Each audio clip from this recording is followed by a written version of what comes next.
Bonjour à tous. La croyance est manifestée dans l'humanité parce que tout simplement, ce que ou ce en quoi les gens croient n'est pas réel. Si ce en quoi les gens croyaient était réel, il n'y aurait pas de croyance. S'il y a croyance, c'est parce que justement, là où vous portez votre regard, là où vous portez votre attention, là où vous portez votre foi, quand je parle de foi, c'est dans un domaine très large, n'est pas réel. Tout ce en quoi vous croyez n'existe pas et n'a jamais existé. Si cela existait, vous n'auriez pas eu besoin de croire. En effet, celui qui sait n'a pas besoin de croire. La première religion qui impressionne l'homme vient des yeux. L'homme a en lui un fragment ou des fragments de religion. La religion est très large. Quand je parle de religion, ce n'est pas forcément dans le sens d'un être à vénérer qui serait au-dessus, soi-disant, de l'être humain.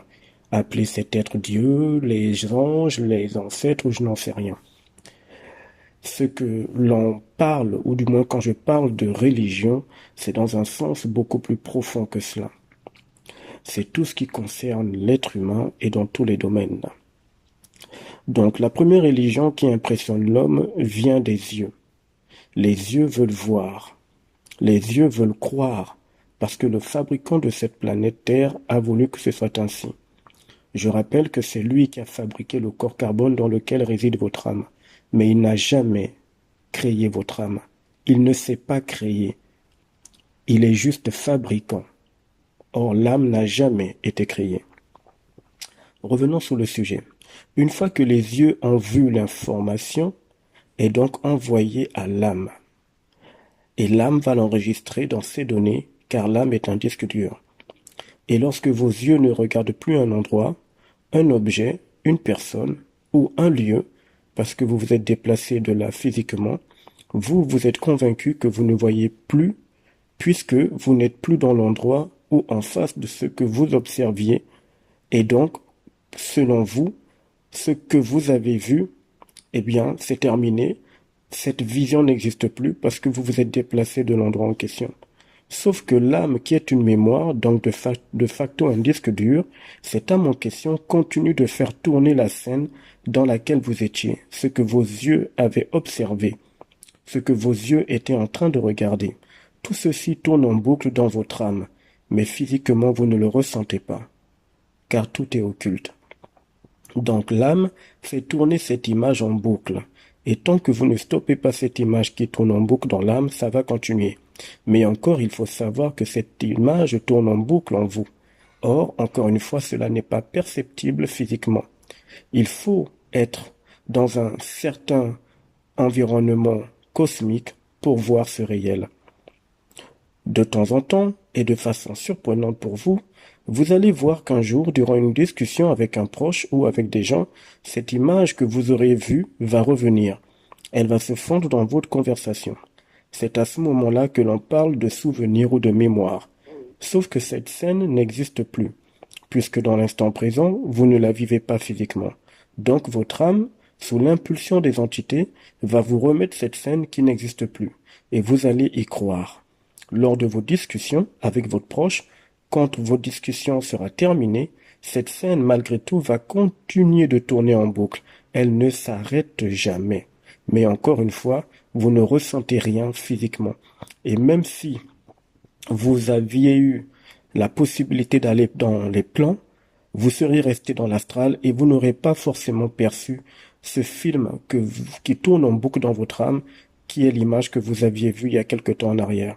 C'est un peu comme quelqu'un qui relate une histoire inlassablement, à tel point que les gens finiront par croire ce qu'il dit.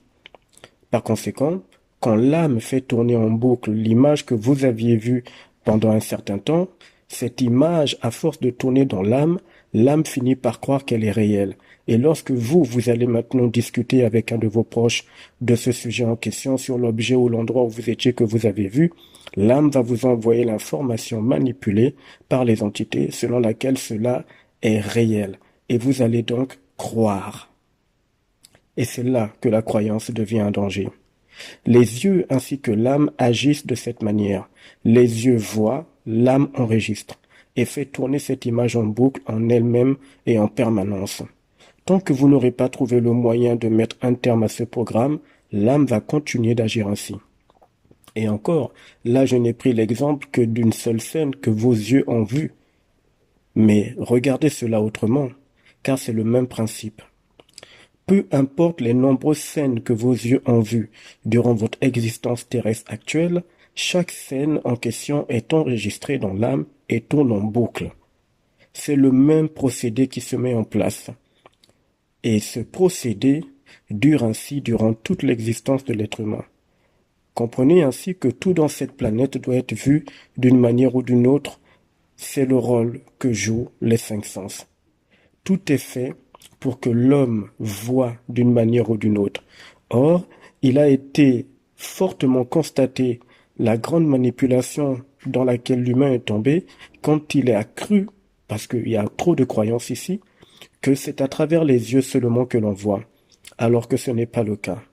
Les cinq sens connus dans l'être humain sont également des capteurs. C'est une autre façon de voir qui est à l'avantage des entités, car les entités s'arrangent à recevoir ce type d'informations pour mieux manipuler l'âme.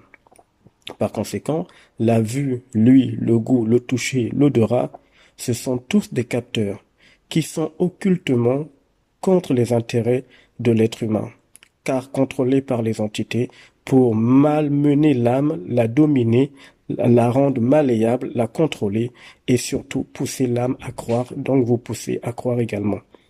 Lorsque vous entendez un son dans n'importe quel endroit, ce son est vu par vos oreilles sous forme de vibration.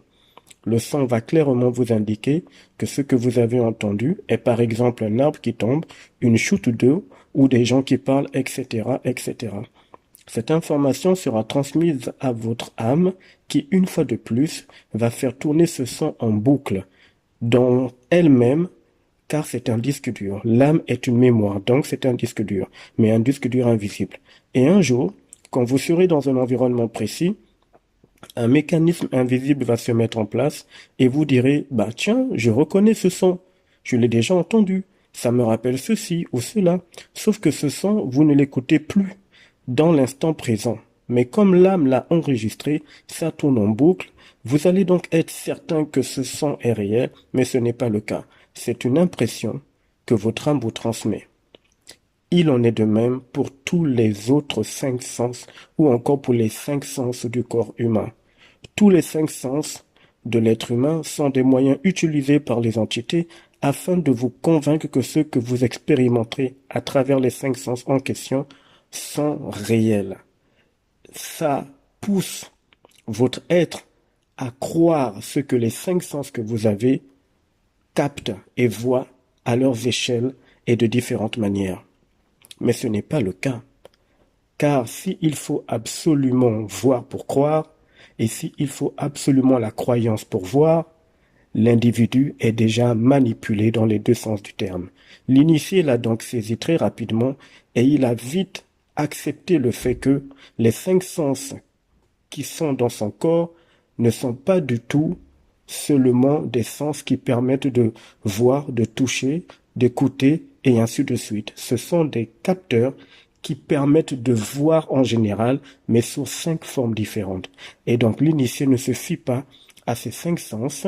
Il sait que seule la vibration de son esprit lui donnera accès à l'information réelle afin de percer à jour la manipulation dans laquelle lui aussi il était tombé à une certaine période, quand il était convaincu qu'il fallait absolument croire pour voir ou voir pour croire. Or, toute croyance, encore une fois, est une soumission aux entités. À l'échelle universelle, c'est une folie, c'est une aberration que de donner sa souveraineté à des entités à travers l'idée de la croyance. Un souverain, au sens cosmique du terme, ne croit en rien. Il sait. Celui qui sait, sait. Il n'a pas besoin de croire. À plus tard.